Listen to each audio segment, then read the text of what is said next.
I'm gonna start recording just in case. Wow, that's crazy. Yo, bro, I'm be like, listen, bro. Yo no vi nada.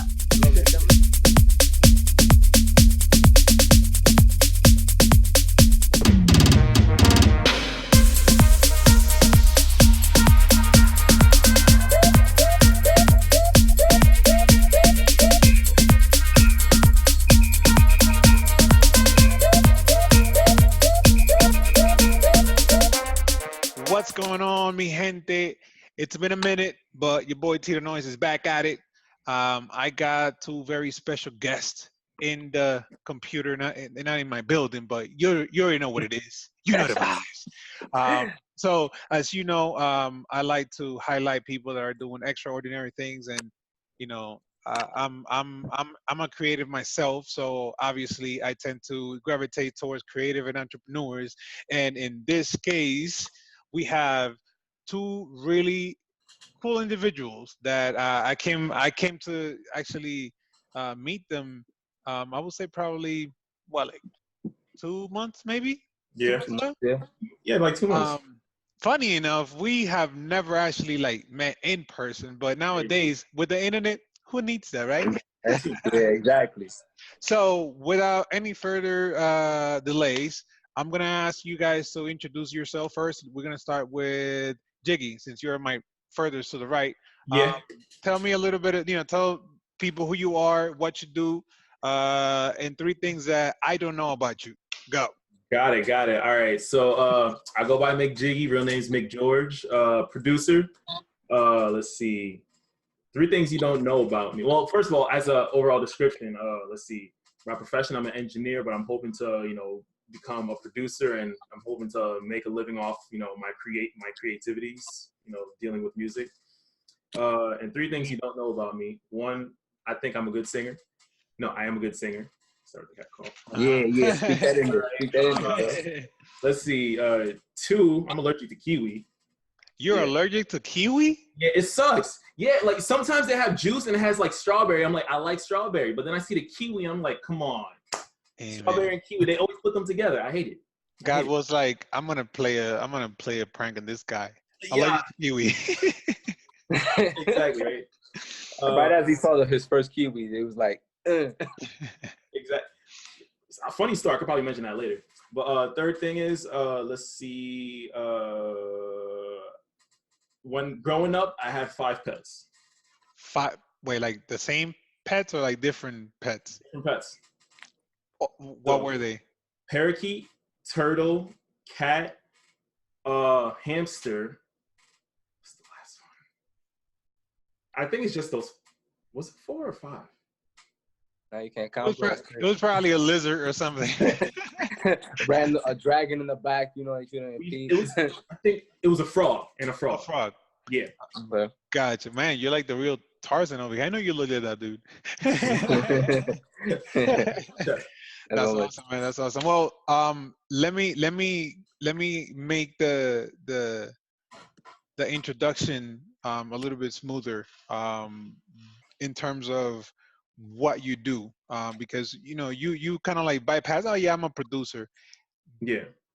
But what do you produce? Like, what's your niche?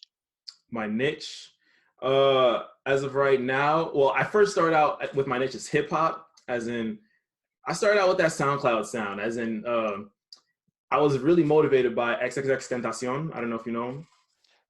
This nigga said, "Do I know XXXTentacion?" Yo, you know you're talking to, bro? You know you're talking to right now, man? That's my Tito Knoise right there, bro. I feel you. No, but you're right, though. There's a lot of people that don't know about Eggs. They don't know about, like, Jaden. Like, I was telling someone yesterday that, to me, personally, in the last 10 years, Sire has been probably not one of the best, but the best album that has been put out in terms of production. Period. You know what's funny? I told my friends and they laughed at me. They were like, come on, how about Will Smith? You talking about Jaden Smith. I was like, no, he's good. Like, listen to him. Time will tell. And you know that there's two type of people in this world. The ones that are the ones that discovers and the ones that follow. we usually discover. We don't follow. So just keep it that way. Oh, yeah, Yo, my connection lagged out. Say it again. I'm saying that we are. There's two type of people in this world: the Yeah. ones that discover and the ones that follow. We are the ones that discover. So Ooh. they just keep it that way. I really don't give a crap about what When I tell people that Jaden Smith is one of my favorite rappers, Yeah. like they're dead ass people that be like, oh, that's some soft, Yeah. that's some soft. But I will put that kid against any of their favorite rappers. You know what I mean? Yeah. Yeah. I definitely get that. Yeah. And he's definitely up there for me too. So I guess getting back to how I got into producing or like what my niche is, I'll say hip hop and working with Themo, Afrobeats started becoming more of my niche and my go-to. And it became a lot more natural. As in before, Gotcha. like asked Tim, like there's been nights where we're sending stuff back and forth. I was like, yo, I just can't get it. And that's when from just listening to enough music and hearing like him on enough songs, I was like, hold up, how about if I hit this marimba right here, If I throw a cymbal right here, throw a couple of hi-hats, and like that's where my mind is right now. So I gotta say like Afro beats and like hip hop is where that's my niche right now. Nice, awesome. So this is a great segue to now the introduction of Tim here. Mm-hmm. Do you want to do you want me to call you Tim, Timo, that guy? I mean, what's your preferred? Man, most people just call me Tim, but the full name gonna be Tim Oasis. That's like find it everywhere, Damn, that sounds okay. sexy. Okay, right. Sexy. Lady, listen, I can be your Oasis. Come on.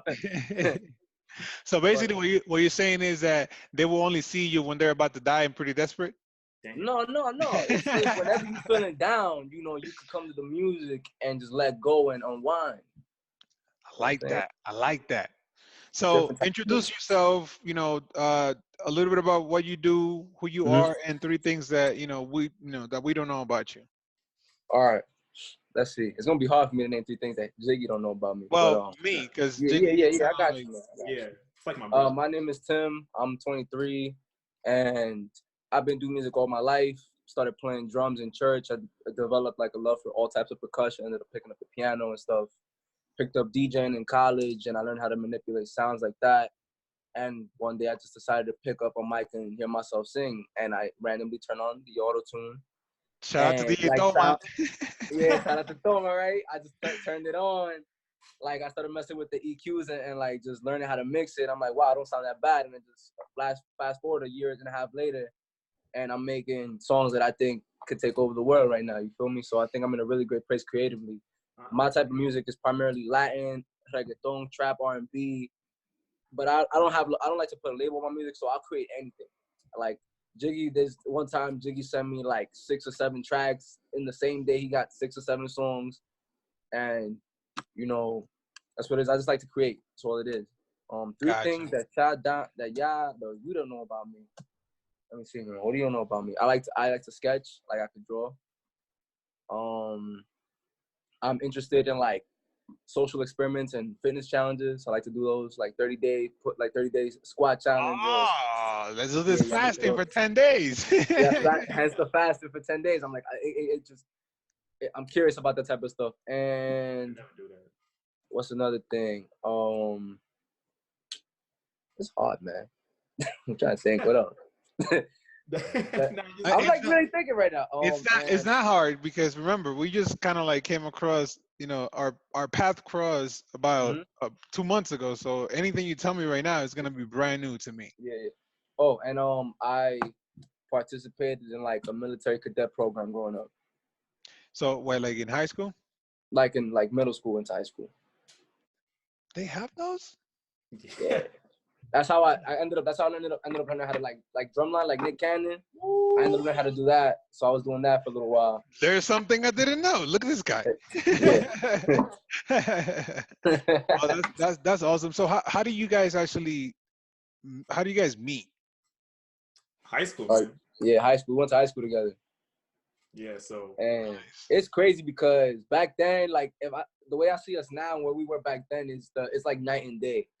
Like I kind of had the same goofy personality. I like to crack jokes all day. Yeah. But like I was like socially awkward. He was also like socially awkward. Yeah, I mean, but look at the swag though. Look at the swag. Though. Hey, the swag with it now, but You know what I'm saying? He got finesse now. fact, So like, it's just crazy, and it's crazy because Jiggy's been producing since back then too. That's true. So that's something I like to point out. He's really been at it, and to see that growth, man, that's crazy. So Jiggy, how long have you been? When was the last time, the first time that you can say I started producing at this age?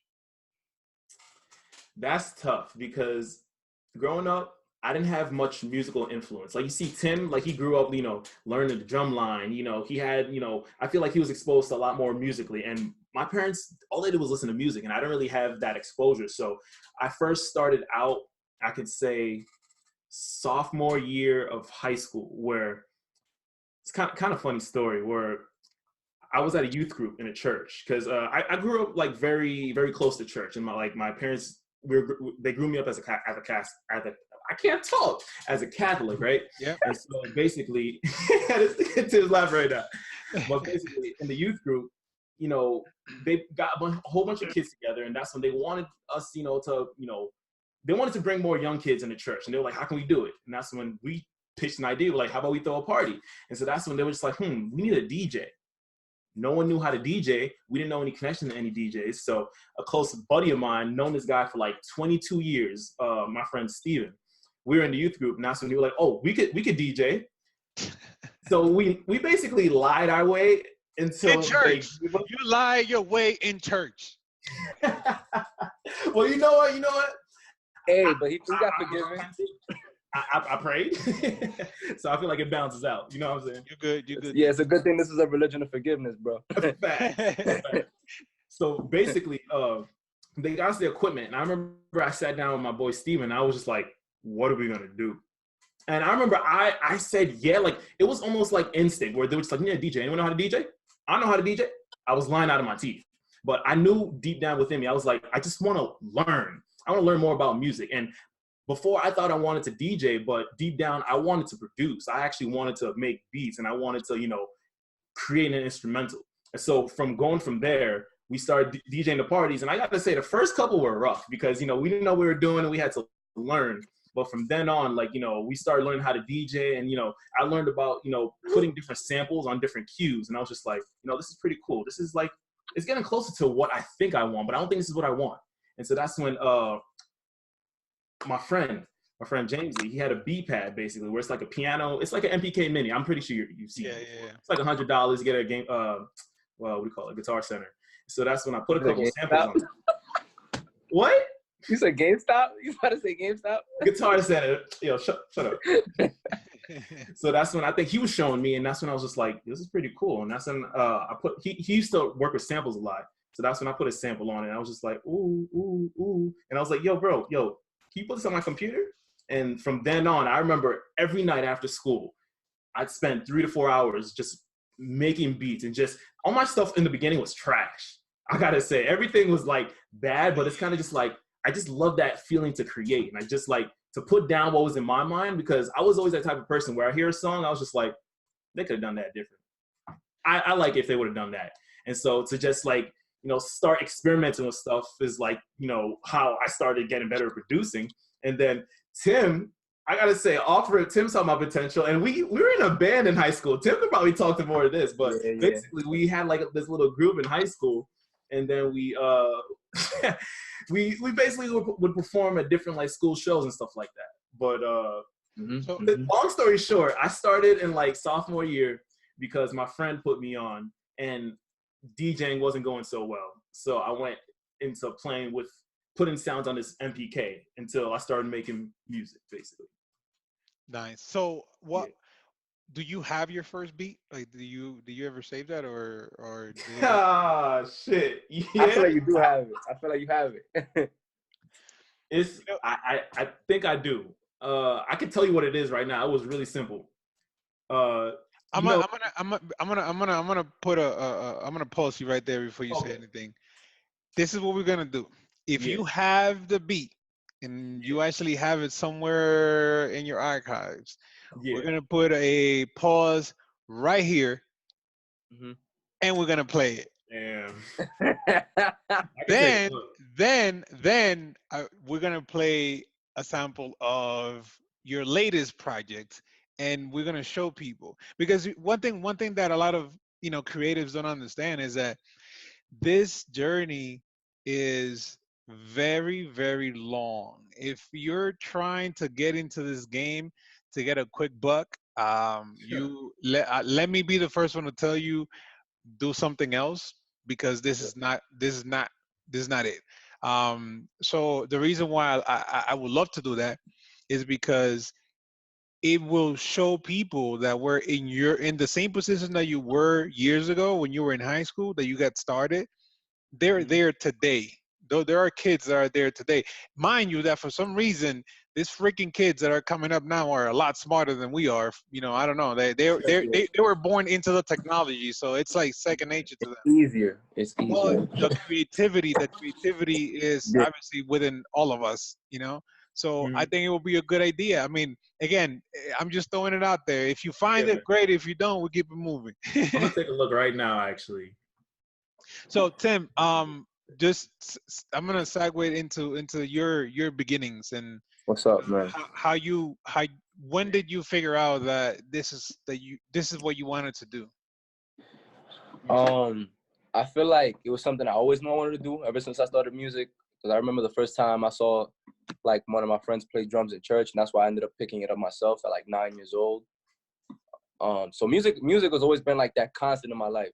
No matter whether I was happy, whether I was upset, whether I was like all over the place, whether I was together, it was something I could go to and everything could be okay. You feel me?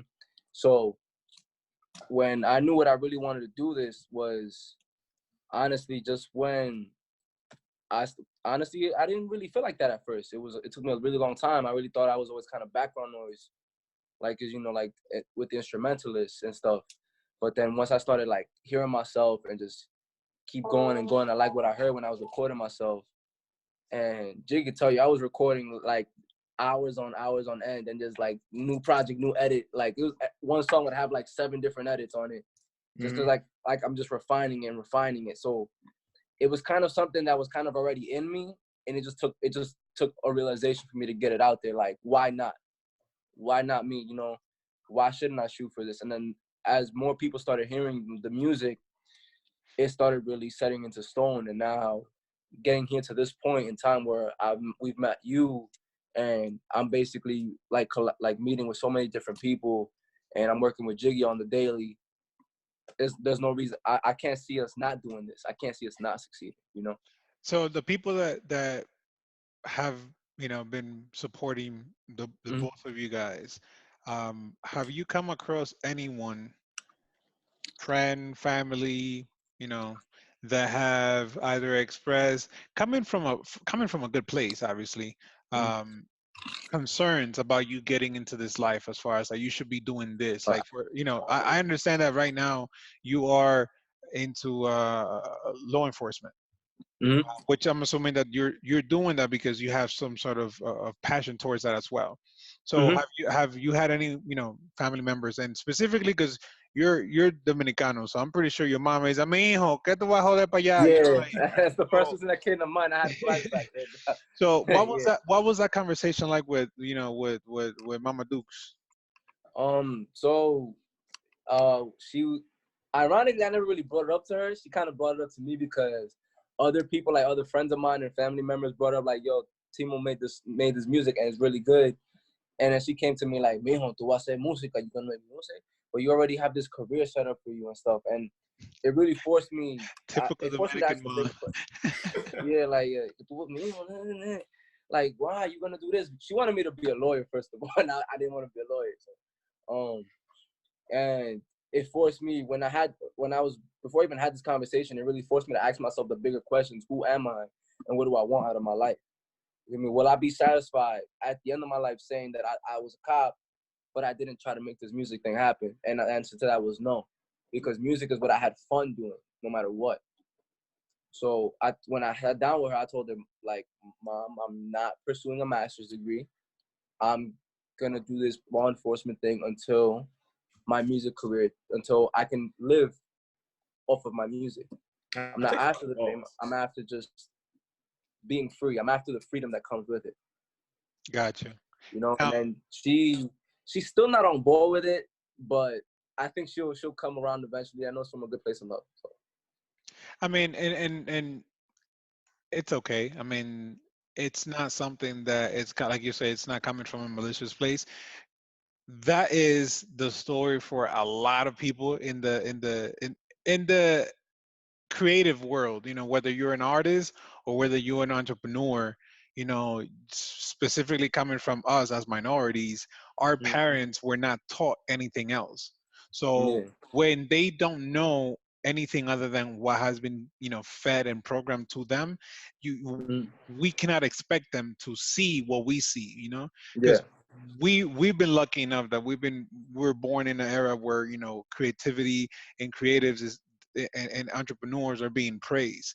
And up Yeah. to a certain degree, that's great. Obviously, there comes a downfall with that Yeah. because then it creates a full expectation that anyone can be an entrepreneur without any type of base or any type of, I guess, um, pattern that are all behavioral, all tied into the behaviors that you put together that's going to give you the result. Yeah.